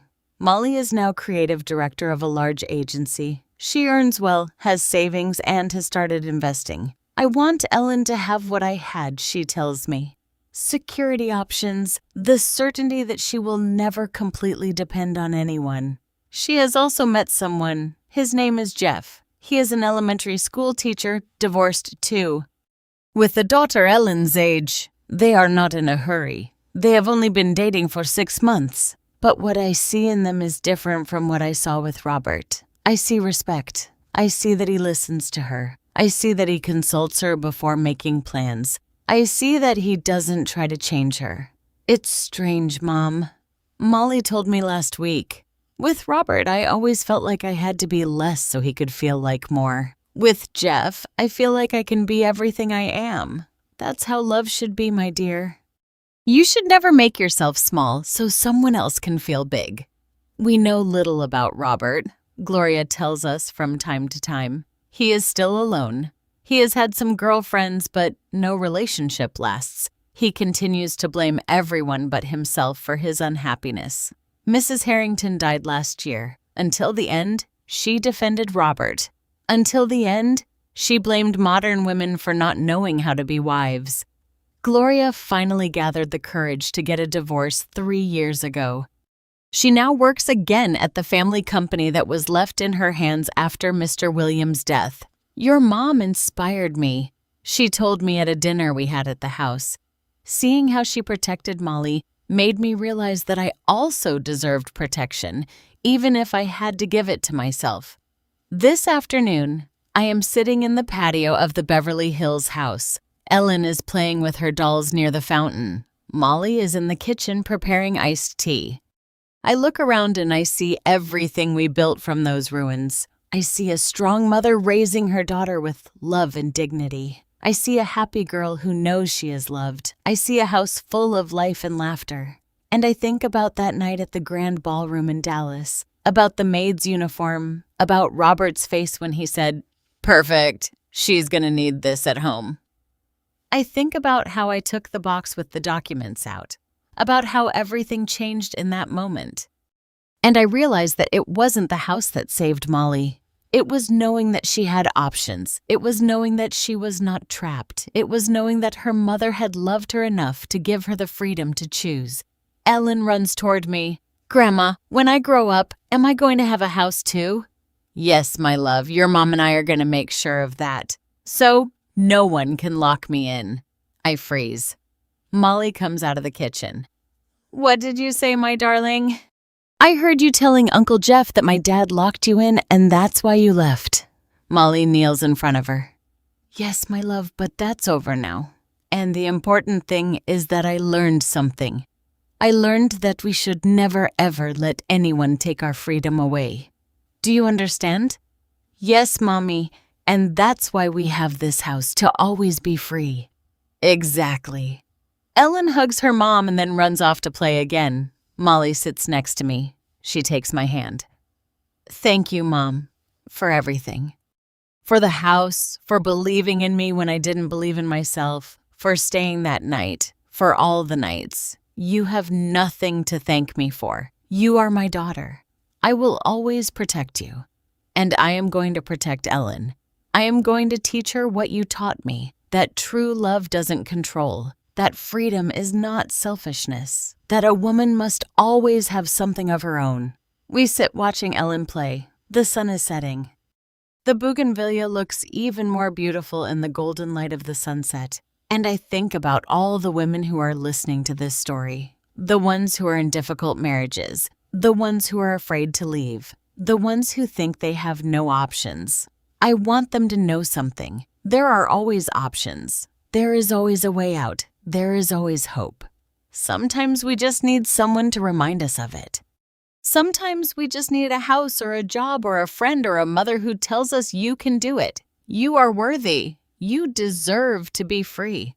That night at the ballroom, when I took those documents out of the blue velvet box, I didn't know how this story was going to end, but now I know it ended with freedom, with dignity, with love. And that is all a mother can wish for her daughter. If my story helps even a single woman open her eyes, it will have been worth it. If my decision inspires even a single mother to protect her daughter, I will have fulfilled my purpose. Because in the end, true love is not controlling. True love is giving wings. And sometimes those wings take the form of a deed, of a house, of a way out. Thank you for listening to me until the end. If this story touched your heart, subscribe and turn on notifications to hear more stories of women who transformed their pain into wisdom. Every day, a woman, a life lesson.